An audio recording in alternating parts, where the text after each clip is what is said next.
Bienvenue sur Solar Music.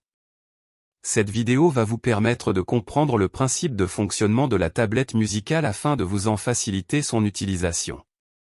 Celle-ci est composée d'une planchette dans laquelle coulissent différentes réglettes. Planchette et réglettes sont subdivisées en trois parties. Le clavier, sur lequel est repris le nom des notes permet, grâce au pointeur des réglettes, de sélectionner les gammes par leur tonique ou les accords par leur fondamentale. Le ruban qui, grâce à la fenêtre altération des tons voisins des réglettes, reprend. Dans le haut, les tons voisins et leurs altérations. Et dans le bas, le nombre d'altérations de la gamme sélectionnée par les pointeurs des réglettes. On retrouve également sur le ruban de chaque réglette, outre le thème de celle-ci, un tableau de conversion entre les notations latines et anglo-saxonnes ainsi que l'ordre des altérations. Enfin, le bureau, prolongement du clavier sur la planchette, reprend sur les réglettes choisies les données recherchées.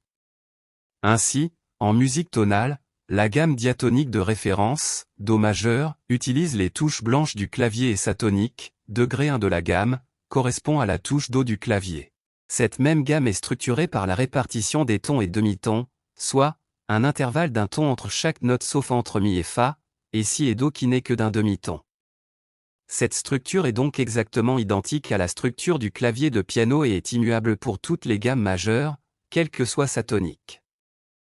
Le pointage de la touche Sol du clavier nous donne donc la gamme diatonique de Sol majeur dans laquelle la septième, Fa dièse, est la seule note altérée de la gamme, ce qui est confirmé par la fenêtre D, altération des tons voisins, du ruban. De même, en mode mineur naturel construit sur le degré 6 de la gamme majeure, les demi-tons se trouvent entre la seconde et la tierce ainsi qu'entre la quinte et la sixte.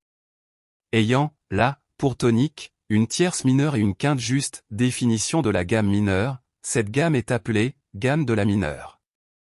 Constituée des mêmes notes que la gamme de Do majeur et ayant donc le même nombre d'altérations, elle est aussi appelée gamme relative mineure de Do majeur. L'inverse est également valable, en déplaçant le pointeur rouge sur Mi, on obtient la gamme de Mi mineur et le pointeur bleu nous donne la gamme de Sol majeur, relative majeure de Mi mineur. En déplaçant la réglette sur chacune des notes de la gamme chromatique, on obtient donc la constitution des 24 gammes, les 12 gammes majeures et les 12 gammes mineures. Ce même principe de fonctionnement s'applique à toutes les réglettes quel qu'en soit le thème. Merci pour votre attention et rendez-vous donc dans les prochaines vidéos. À bientôt.